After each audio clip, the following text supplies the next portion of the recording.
saya akan membawakan materi kuliah suppositoria untuk mata kuliah farmaseutika dasar. Nah, pertama-tama kita akan bahas apa yang dimaksud dengan suppositoria. Jadi suppositoria itu merupakan sediaan padat seperti yang ada pada gambar ya. Jadi bentuk suppositoria itu seperti ini dan tujuannya adalah untuk penggunaan rektal, vaginal, atau uretral. Nah, suppositoria yang digunakan untuk penggunaan vaginal itu biasa dikenal dengan istilah ovula, sedangkan untuk penggunaan uretral itu biasa dikenal dengan istilah basila atau bugis. Nah, ini adalah bentuk-bentuk suppositoria. Nah, untuk yang bentuknya oval seperti ini atau torpedo, itu biasa digunakan untuk penggunaan rektal atau vaginal. Sedangkan yang bentuknya panjang seperti batangan ini itu digunakan untuk rute uretral ya atau pada saluran kemih. Nah, sekarang kita akan bahas apa keuntungan dari suppositoria. Nah, yang pertama, suppositoria itu bisa digunakan untuk mencegah iritasi pada lambung.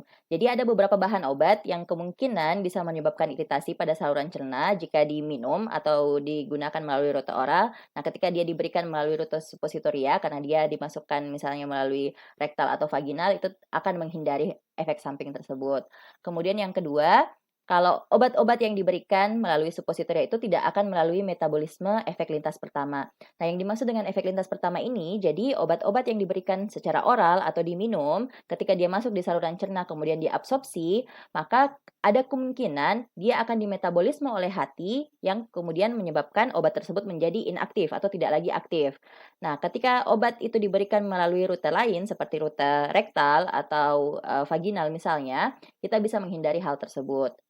Nah, yang ketiga, jadi hampir mirip. Jadi ada beberapa bahan obat juga yang kemungkinan bisa rusak dengan adanya enzim pencernaan, ya, yang ada di lambung atau di usus. Nah, ketika kita memberikan obat tersebut dalam bentuk suppositoria, itu kita bisa menghindari hal itu. Dan yang terakhir, pemberian obat melalui suppositoria ini juga itu cocok untuk pasien yang mual atau muntah dan tidak sadarkan diri. Jadi, untuk pasien yang sulit menelan. Jadi untuk pasien yang, mual muntah atau tidak sadarkan diri karena dia sulit menelan, maka, rute suppositoria ini memberikan keuntungan karena, tidak perlu ditelan. Nah, selain itu, suppositoria juga memiliki keuntungan kalau misalnya obat yang kita inginkan itu adalah efek lokal. Jadi pemberian suppositoria itu bisa untuk dua tujuan, entah dia efek sistemik atau efek lokal. Jadi, sama seperti pemberian obat oral ya. Jadi obat oral kan biasanya tujuannya adalah untuk memberikan efek sistemik atau efek ke seluruh tubuh. Nah, begitupun pemberian suppositoria. Jadi kalau suppositoria itu bisa digunakan untuk efek lokal maupun efek sistemik. Nah, untuk efek lokal sendiri dia pasti menawarkan keuntungan yang jauh lebih besar. Karena misalnya kita ingin mengobati suatu penyakit yang memang terpusat pada daerah rektum, misalnya kayak hemoroid ya, atau penyakit lain yang terjadi pada bagian rektum, misalnya inflamasi pada bagian rektum atau infeksi pada bagian rektum, atau misalnya kandidiasis misalnya pada vagina ya, penyakit keputihan. Nah, itu penggunaan suppositoria itu akan memberikan keuntungan karena akan memberikan efek lokal yang lebih besar karena memang obatnya langsung ditempatkan pada daerah yang sakit atau daerah yang, terjadi masalah, seperti itu. Nah, selanjutnya, jadi suppositoria itu, dia ada yang dikenal dengan basis. Nah, basis suppositoria ini tujuannya adalah untuk mencukupkan bobot ya, jadi sama seperti kalau misalnya kita bicara tentang puyer itu sama seperti bahan pengisi. Nah, cuman di sini selain mencukupkan bobot, jadi basis suppositoria itu yang akan membentuk massa suppositorianya supaya suppositorianya bisa dibentuk dengan, sesuai dengan bentuk-bentuk seperti yang saya tunjukkan pada gambar tadi. Nah, basis suppositoria itu sendiri ada 3 jenis. Yang pertama adalah basis lemak, ya. Yang kedua itu ada basis larut air. Kemudian yang ketiga itu ada yang dikenal dengan istilah basis pengemulsi. Nah, yang paling umum digunakan itu adalah yang pertama dan yang kedua ya, basis lemak dan basis larut air. Nah, untuk basis lemaknya itu kita gunakan oleum kakao atau lemak coklat, ya. Kemudian untuk basis larut air itu yang biasa digunakan adalah PEG atau polyethylene glycol serta campuran antara gliserin dan gelatin. Nah, untuk basis pengemulsi ini seperti yang tertera pada layar ya. Jadi kita biasa gunakan campuran Twin 61 dan Twin 60 atau Twin 61 dengan gliseril laurat. Jadi ini dia kita untuk basis pengemulsi itu kita menggunakan surfaktan. Nah, kita akan bahas satu persatu ya mengenai basis ini. Oh ya, sebelumnya kita akan bahas dulu mengenai karakteristik basis yang baik. Jadi bagaimana cara memilih basis yang baik untuk sediaan suppositoria. Nah, yang pertama itu, basis itu harus padat pada suhu kamar. Sebaiknya ya, supaya untuk menjaga stabilitas sediaannya. Melebur pada suhu tubuh, atau bercampur dengan cairan tubuh. Jadi supaya ketika dimasukkan itu obatnya bisa diserap atau diabsorpsi atau obatnya bisa bekerja pada daerah rektum atau vaginal. Jadi entah basis supositornya itu bisa meleleh pada suhu tubuh, berarti melebur pada suhu tubuh sekitar 37 derajat Celcius atau mampu bercampur dengan cairan tubuh. Ya, untuk kemudian dia perlahan-lahan terlarut dan melepaskan bahan obatnya. Kemudian yang kedua, ya ini adalah syarat standar ya untuk semua bahan tambahan itu. Jadi bahan tambahan dalam sediaan itu atau dalam peracikan itu harus selalu bersifat non-toksik, non-iritan, ya tidak menyebabkan efek toksik dan tidak menyebabkan iritasi, serta bersifat inert. Inert itu maksudnya dia tidak memiliki efek farmakologi apa-apa, tidak memiliki efek terapi apa-apa. Ya, inert juga itu bisa diartikan dia tidak memiliki reaksi kimia dengan bahan lain. Ya, yang ini yang dimaksud juga dengan poin ketiga ya, tidak memiliki inkompatibilitas dengan bahan lain, jadi dia bisa bercampur dengan bahan-bahan lain. Kemudian yang keempat, mudah dicetak atau dibentuk menjadi sediaan supositoria. Ya kan, karena itu yang kita butuhkan. Basis yang kita butuhkan dalam supositoria itu harus mampu membentuk massa supositorianya tadi. Nah, kemudian stabil dalam penyimpanan, ya. Kemudian kadar air mencukupi. Dan yang terakhir untuk basis lemak, ya ini khusus untuk basis lemak ya, berarti khusus untuk oleum kakao tadi, bilangan asam, bilangan iod, dan angka penyabunan itu harus diketahui. Nah, nanti ini kalian akan pelajari di kimia mungkin, apa pentingnya, kenapa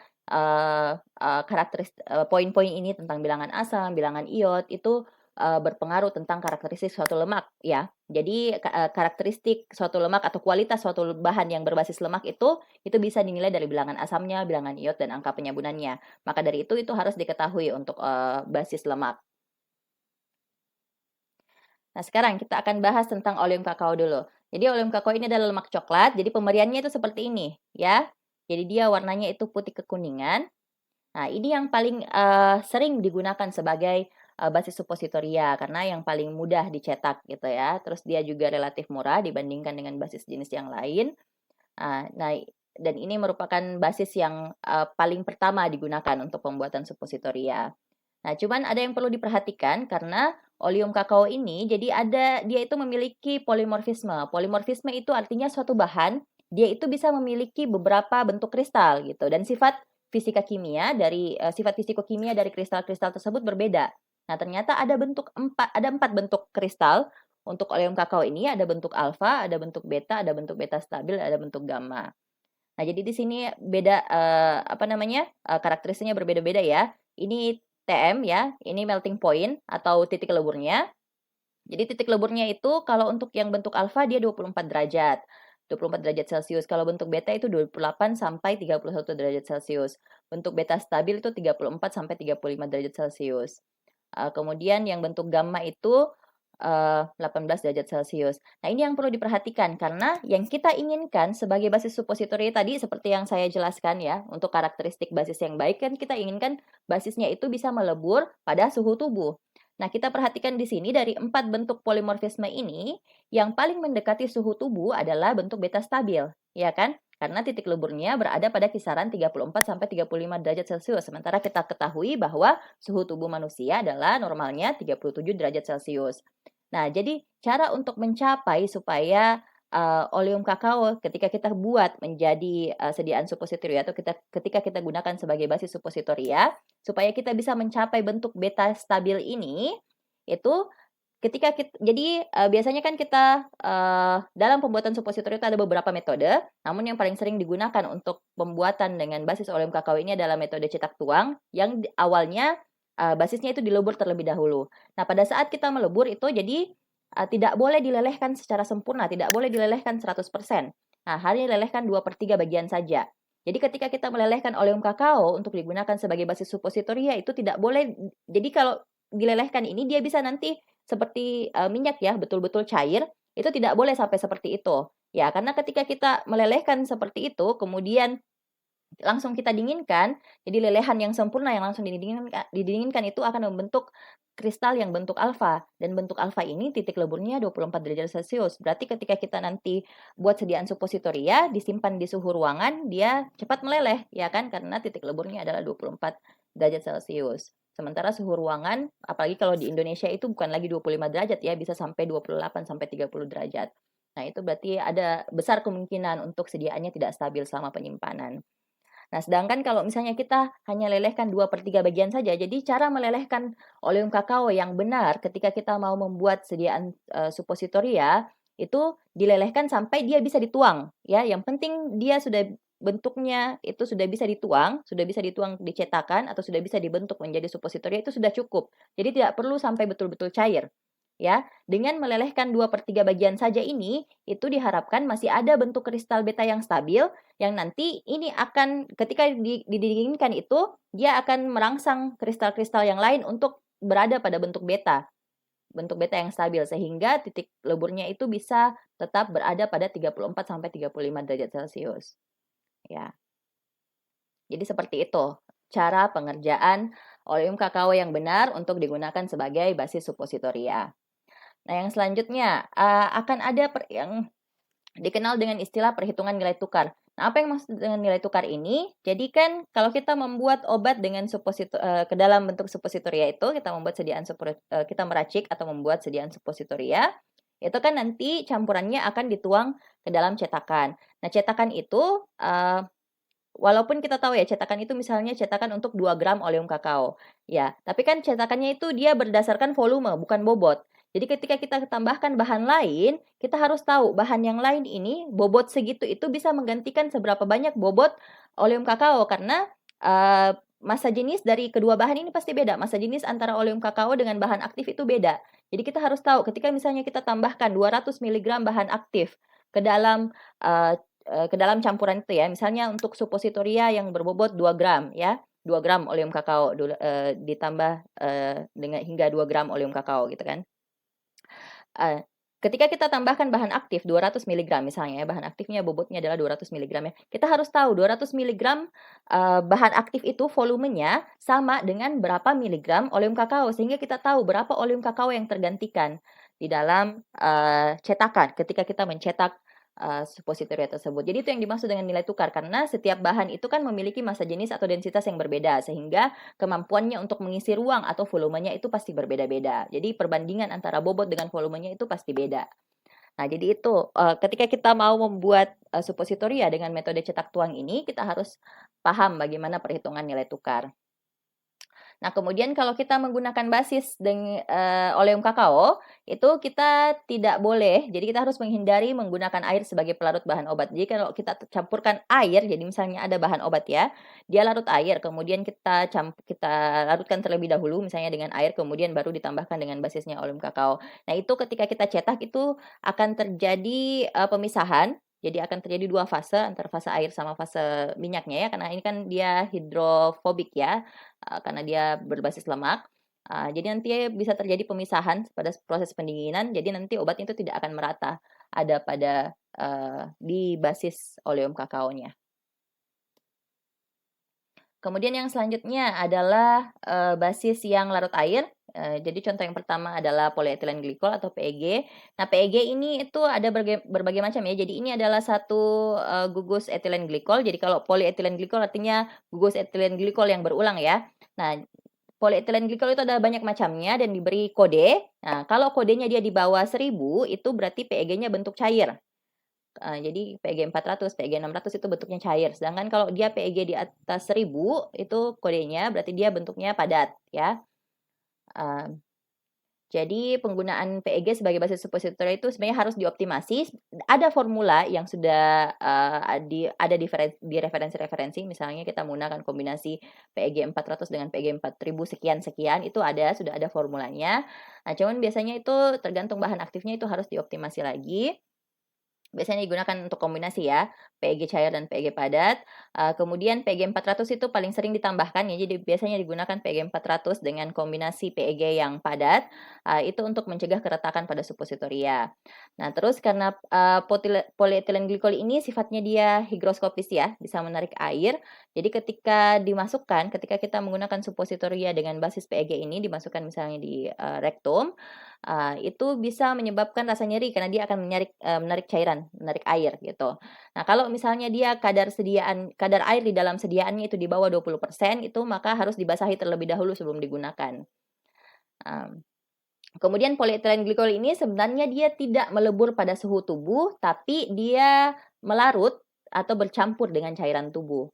Jadi titik leburnya itu bukan pada lebih tinggi daripada 30 derajat Celcius, jadi dia bukan melebur pada suhu tubuh, melainkan bercampur dengan cairan tubuh ketika digunakan. Kemudian yang selanjutnya adalah campuran gliserin gelatin. Jadi campuran gliserin gelatin ini lebih dipilih untuk suppositoria vaginal atau uretral ya kan, karena kalau menggunakan yang basis lemak itu agak kurang nyaman kalau digunakan misalnya pada vagina atau uretra.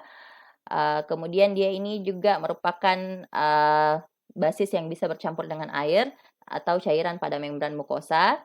Nah, ini adalah konsentrasi yang disarankan. Jadi konsentrasi yang disarankan itu adalah 20% gelatin.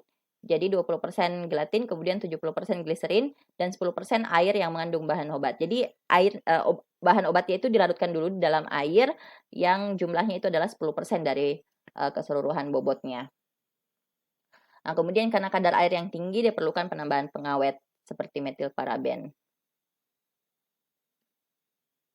Selanjutnya, nah ini yang saya jelaskan tadi, nilai tukar dan faktor densitas. Jadi, ketika kita mau membuat atau meracik sediaan suppositoria itu kita harus tahu nilai tukar. Jadi berapa banyak bobot yang tergantikan, berapa banyak bobot basis yang tergantikan dengan bobot bahan obat yang ditambahkan ke dalam sediaan itu. Nah, cuman di sini ada yang harus diperhatikan. Jadi ada yang dikenal dengan istilah nilai tukar, kemudian ada yang dikenal dengan istilah faktor densitas. Nah, ini beda. Jadi nilai tukar itu rumusnya seperti ini. Jadi ketika kita meracik suppositoria itu, kita harus tentukan dulu nilai tukarnya. Jadi nilai tukar sama faktor densitas ini sudah ada di referensi, sudah ada di berbagai literatur itu sudah ada untuk beberapa obat ya, seperti paracetamol atau obat-obat yang umum digunakan. Nah, kecuali obat tersebut belum diketahui nilai tukar atau faktor densitasnya, maka kita perlu tentukan sendiri. Nah, cara untuk penentuannya itu adalah kita timbang. Jadi kita timbang dulu, kita dalam cetakan itu kita tuang basisnya, terus kita timbang berapa bobot basis tanpa obat. Ya, berapa bobot basis tanpa obat. Yang kedua, berapa bobot basis dengan obat. Jadi kita timbang dulu, kita cetak dulu basis tok, jadi basis yang kosong, tidak ada bahan aktifnya. Kemudian bahan aktif sesuai dengan jumlah yang ada di resep itu kita cetak ditambah dengan basis, ya bahan aktif yang sesuai dengan yang ada di resep kita cetak dengan basis. Kemudian dicatat. Jadi kita catat beberapa bobot basis tanpa bahan obatnya, kemudian berapa bobot basis dengan bahan obat, kemudian ini ada persen konsentrasi obat kalau yang untuk rumus nilai tukar. Sedangkan untuk rumus faktor densitas dia hampir sama. Jadi yang pertama itu kita harus tahu bobot rata-rata basis tanpa obat. Terus yang kedua berapa bobot bahan aktifnya, ya. Yang ketiga itu bobot basis dengan bahan aktif. Jadi bedanya antara rumus nilai tukar sama faktor densitas itu ini. Kalau di sini kita pakai konsentrasi, jadi kita pakai persen konsentrasi, kalau di sini kita pakai bobot bahan aktifnya. Nanti akan saya jelaskan apa maksudnya. Nah, di sini coba kita lihat ya. Ada contoh resep, yaitu resepnya resipe fenobarbital 100 mg oleum kakao at 2 gram, ya Misevac suppositoria numero 3 signa prorenata gitu. Jadi ini resepnya dia fenobarbital 100 mg. Isi bahan aktifnya adalah fenobarbital sejumlah 100 mg gitu untuk masing-masing suppositoria. Kemudian suppositorianya itu akan dibuat dengan bobot 2 gram ya, karena diperintahkan untuk menambahkan oleum kakao atau lemak coklat hingga 2 gram gitu. Akan dibuat 3 suppositoria. Nah, setelah kita timbang, jadi ternyata bobot oleum kakaonya saja itu adalah 2 gram ya kan, bobot basis stoknya, bobot basisnya saja itu adalah 2 gram. Sedangkan bobot suppositoria ketika kita campurkan 100 mg, jadi ketika kita masukkan 100 mg fenobarbital dan dituang oleum kakao di dalam cetakan, itu bobotnya adalah 2,019 gram. Jadi bobot suppositoria dengan bahan aktif itu 2,019 gram. Jadi yang pertama kita harus hitung dulu berapa nilai tukarnya, berapa nilai tukar dari bahan fenobarbital ini. Jadi seperti tadi rumusnya adalah F atau nilai tukar sama dengan 100 dikali E dikurang G per G dikali X. Nah, tadi E adalah bobot supponya, bobot basis toh ya, bobot basisnya saja.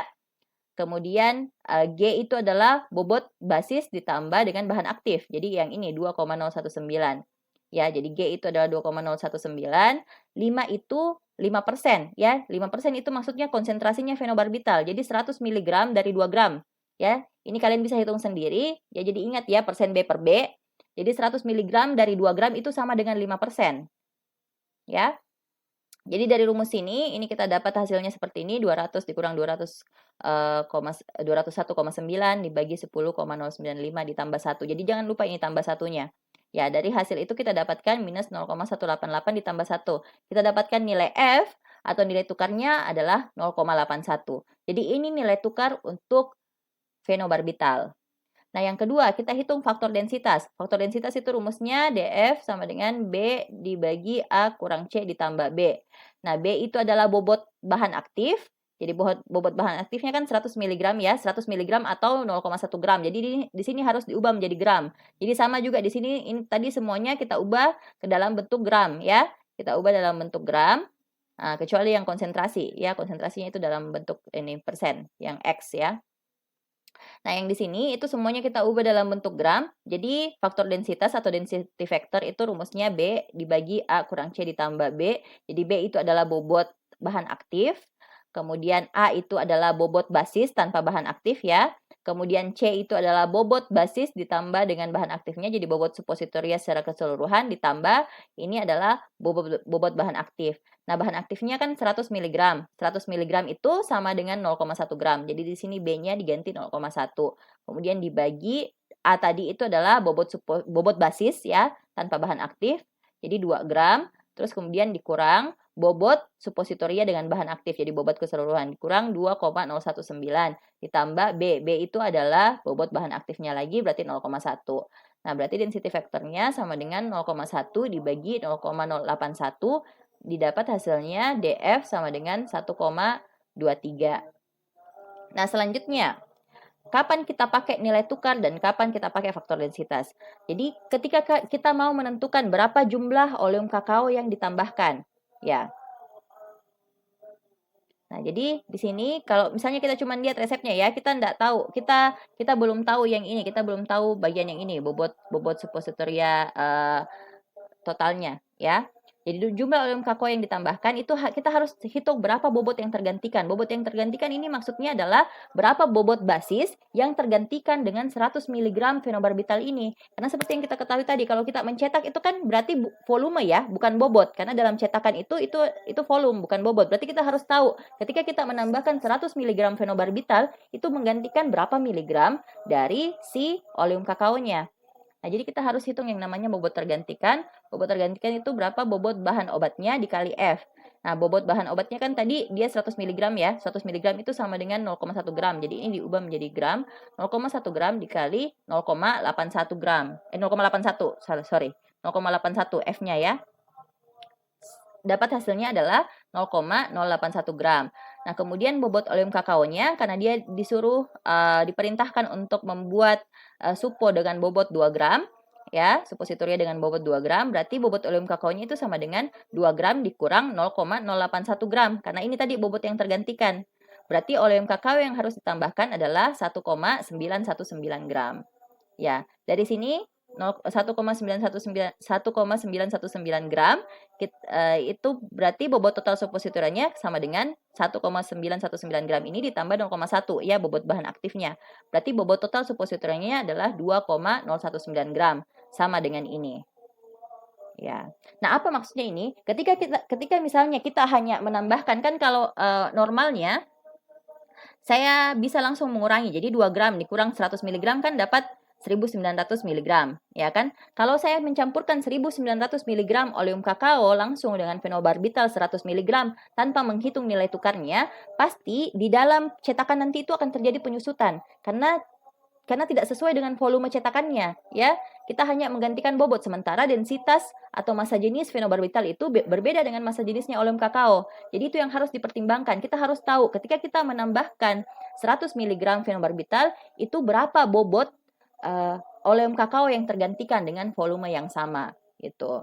Nah, kalau kita menambahkan dengan seperti ini, jadi bukan menambahkan 1900 tapi 1919 yang sudah dihitung dari nilai tukarnya, maka nanti di cetakan itu akan pas volumenya. Jadi seperti itu. Itu tujuannya sebenarnya. perhitungan nilai tukar. Nah, ini yang harus diperhatikan.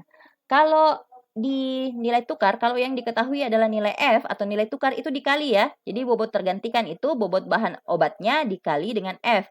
Nah, bedanya kalau kita yang kita ketahui adalah faktor densitas atau density factor itu dibagi. Jadi kalau di sini dia dikali F, kalau di sini dia dibagi DF. Jadi tadi bobot bahan obatnya 100 mg ya, diubah menjadi gram 0,1 itu dibagi 1,23. Hasilnya sama 0,081 gram. Jadi sama ya, cuman bedanya kalau yang diketahui itu adalah F atau nilai tukar atau faktor pengganti dosis. Jadi perhatikan ketika kita membaca referensi atau sumber itu perhatikan nilai yang dimaksud itu adalah nilai tukar atau faktor pengganti dosis atau faktor densitas. Karena kalau dia nilai F atau nilai tukar itu dia nanti dikali. Jadi bobot bahan obatnya dikali F ya.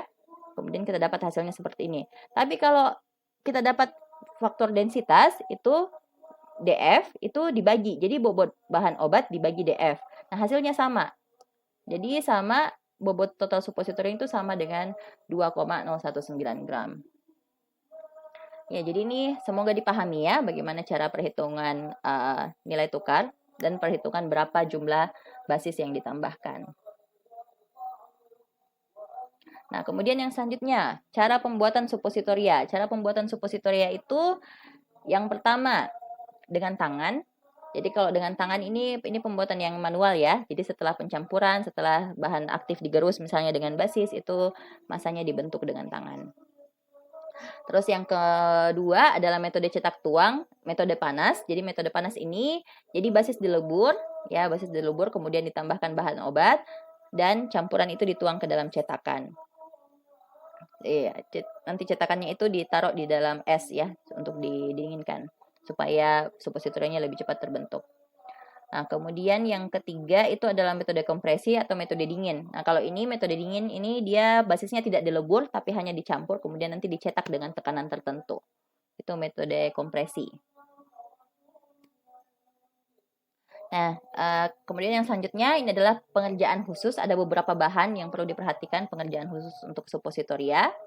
Yang pertama adalah bahan yang bisa menurunkan titik lebur basis. Basis yang di sini yang dimaksud adalah oleum kakao. Jadi ada beberapa bahan yang ketika misalnya dia ditambahkan dengan oleum kakao itu bisa menurunkan titik leburnya. Nah, permasalahan yang bisa terjadi kalau titik leburnya menurun adalah dia bisa tidak stabil pada penyimpanan atau bisa saja dia meleleh bahkan sebelum dimasukkan ke rektum misalnya. Sebelum digunakan oleh pasien dia sudah meleleh duluan.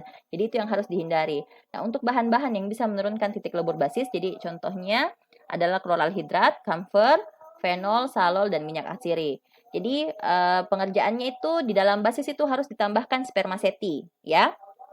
Harus ditambahkan bahan spermaceti sebanyak 20%. Ini untuk menjaga supaya titik leburnya itu tetap berada pada kisaran suhu tubuh. Kemudian ada juga bahan yang bisa meningkatkan titik lebur basis. Nah, ini juga bisa bukan berbahaya ya. Maksudnya ini juga bisa beresiko karena kalau dia titik leburnya meningkat nanti bahkan ketika sudah masuk di dalam rektum pun itu dia tidak akan melebur karena titik leburnya bukan lagi pada kisaran suhu tubuh ya. Nah, ada beberapa bahan, contohnya itu perak nitrat dengan timbal asetat. Jadi kalau bahan ini ada di dalam resep, itu dia bisa meningkatkan titik lebur basis. Cara pengerjaannya adalah jadi selain menggunakan basis itu ditambahkan juga dengan minyak ya seperti minyak kacang untuk melunakkan supaya dia tetap titik leburnya itu berada pada kisaran suhu tubuh. Kemudian yang selanjutnya, bahan cair yang tidak bercampur. Jadi ada beberapa bahan cair yang dia itu tidak bisa bercampur dengan basis, seperti contohnya adalah ikhtiol. Nah, kalau ikhtiol itu, jadi dia tergantung dengan jumlahnya ya. Kalau dia dalam resep itu jumlahnya kecil, itu bisa kita gunakan metode panas ya. Jadi kita campurkan saja, jadi kita lebur basisnya, kemudian nanti ikhtiolnya dimasukkan, tapi harus diaduk dengan cepat, supaya bahan aktifnya itu bisa merata di dalam basis. Tapi kalau jumlahnya besar, kalau dia jumlahnya dalam resep itu cukup besar, maka lebih disarankan untuk dikerjakan dengan metode tangan supaya bisa lebih tercampur dengan baik gitu. Kemudian yang selanjutnya, kalau misalnya di dalam resep itu ada bahan-bahan yang perlu penambahan pelarut, seperti misalnya ekstrak beladon atau morfin sulfat. Jadi kalau ada bahan seperti itu di dalam resep, maka pengerjaannya adalah ditambahkan pelarut secukupnya, jadi pelarut yang sesuai, Ya, tidak perlu terlalu banyak, yang penting dia sudah larut. Kemudian ditambahkan lanolin. Lanolin ya, atau adepsane, lanolin jika perlu untuk menyerap kelebihan pelarut, karena lanolin ini bisa menyerap ya, bisa menyerap kelebihan pelarut supaya nanti masa masa supositorinya itu bisa tetap terbentuk padat gitu, tidak terlalu cair, tidak terlalu encer ya. Kemudian yang terakhir, kalau jumlah bahan aktifnya besar. Jadi kalau dalam resep itu ada bahan aktif yang lebih dari 30% ya, masanya itu cukup besar, itu cara pengerjaannya adalah serbuk bahan obatnya itu digelus dengan lanolin terlebih dahulu. Digerus dengan lanolin terlebih dahulu supaya dia bisa bercampur dengan baik dulu, nanti baru ditambahkan basisnya. Ya, ini tujuannya supaya masa supositorinya itu masih bisa terbentuk gitu. Baiklah, sekian untuk kuliah supositoria ini. Selamat belajar dan sampai jumpa.